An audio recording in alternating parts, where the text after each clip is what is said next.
Graver, dessiner et plonger ses doigts dans l'encre le temps d'une semaine, c'est comme ça qu'ils ont choisi d'occuper leurs vacances, un stage animé par une artiste pour des artistes.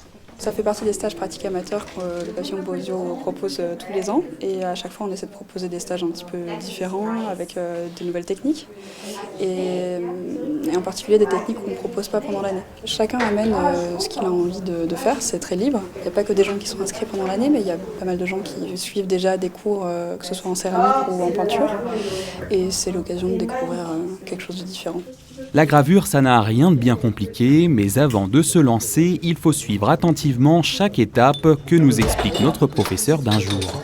Alors au début, on a une plaque de zinc toute bête et sur laquelle ensuite, avec une pointe sèche, donc là pareil c'est juste une pointe avec laquelle on va venir graver le métal. Et ensuite on encre.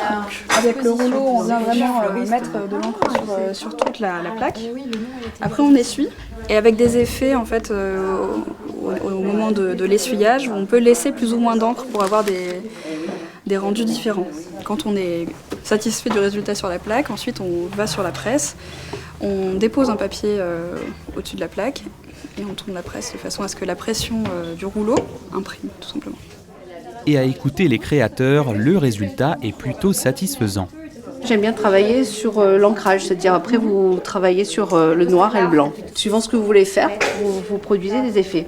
Ensuite, moi j'ai travaillé avec un peu comme du monotype, c'est-à-dire j'ai pas, vous voyez, on voit plus la plaque. Donc j'ai fait un autre dessin dessus, sur la plaque. Donc c'est comme ça que ça permet de faire finalement de produire notre tableau, enfin autre chose que ce que vous avez gravé. Noir et blanc ou coloré, monotype ou gravure multiple, ici, toutes les techniques sont appréciées. En attendant le prochain stage qui se déroulera aux vacances de printemps, l'École supérieure d'art plastique de Monaco exposera les œuvres de ses élèves du 20 au 22 mars prochain.